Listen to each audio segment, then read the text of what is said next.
We've all seen it in movies, knights in shining armor, riding into battle, fighting for honor, chivalry, and their king. They're the ultimate medieval heroes, right? Well, not exactly. The truth is, being a knight sucked.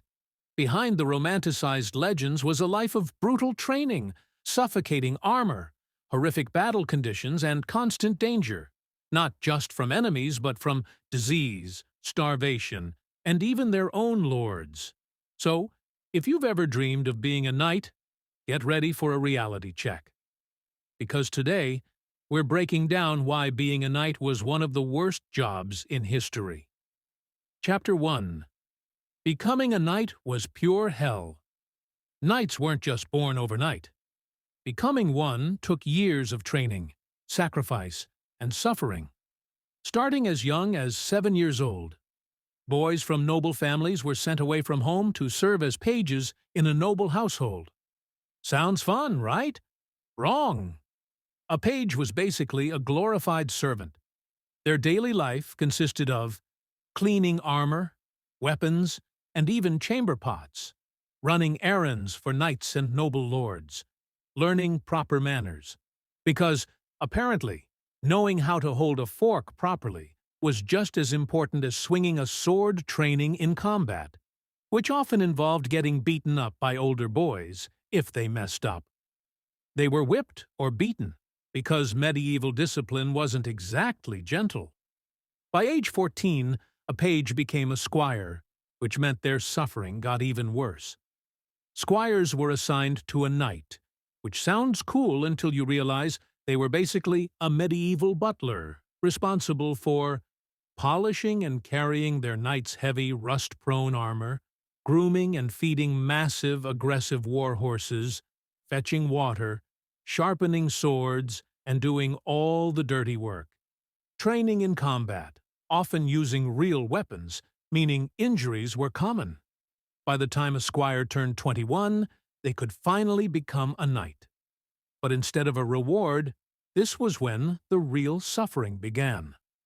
A knight's armor looked impressive, but wearing it was like being trapped in a medieval oven.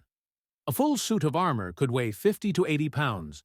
Imagine carrying a small child on your back while trying to fight for your life. And it wasn't just heavy. It was also hot as hell. In the summer, knights would sweat buckets inside their metal suits. Some literally collapsed from heat exhaustion before even reaching the battlefield. Impossible to move in.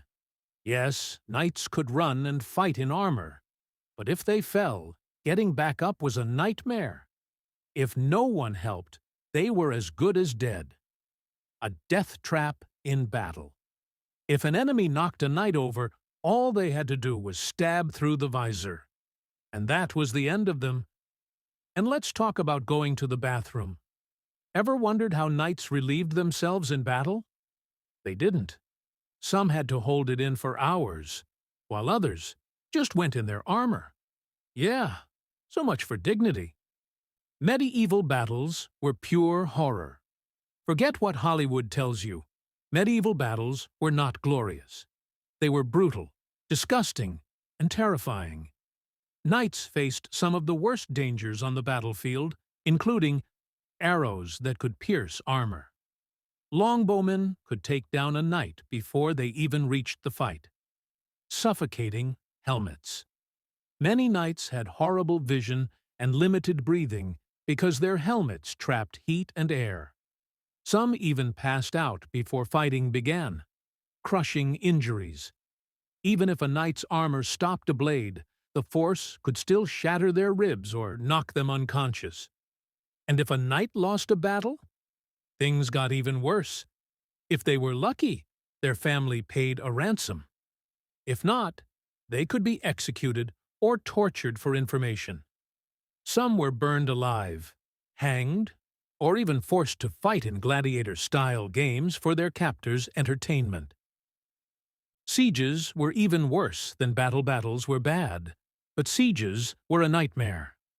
Knights trapped inside castles during a siege had to deal with starvation. Food supplies ran out quickly, forcing knights to eat rats, dogs, and even leather from their boots. Disease, with so many people crammed into one space. Plagues and infections spread like wildfire. Cannibalism, yep, it happened. Some historical records describe knights eating the dead just to survive. Even if the castle held out, the aftermath of a siege often left knights sick, weak, and permanently scarred. Knights were just pawns for their lords. You might think knights had power, but they were really just disposable soldiers for their kings and lords. A knight's oath of loyalty meant fighting whenever their lord demanded, even if they didn't agree with the war. If a king wanted land or money, he'd send his knights into battle, and if they died, oh well. Knights who refused to fight were labeled traitors, stripped of their titles, or even executed. And if they survived? Most knights didn't end up rich.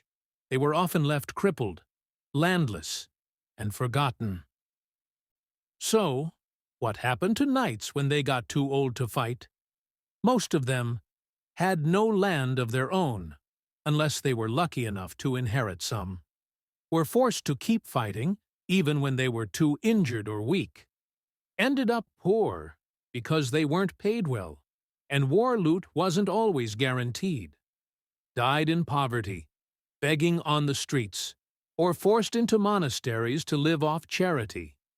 After decades of loyalty and suffering, most knights never got the reward they were promised. Final thoughts. The harsh truth about knighthood knights weren't the noble heroes we imagine. They were overworked, underappreciated, and constantly in danger, whether from battle, disease, or betrayal. Sure, knights had cool armor and a fancy title, but behind the legend was a life of pain, suffering, and endless war. So, would you want to be a knight? Let me know in the comments. And if you enjoyed this deep dive into history, don't forget to like, subscribe, and hit the notification bell. I am a knight. I shall die a knight. A naked knight, apparently.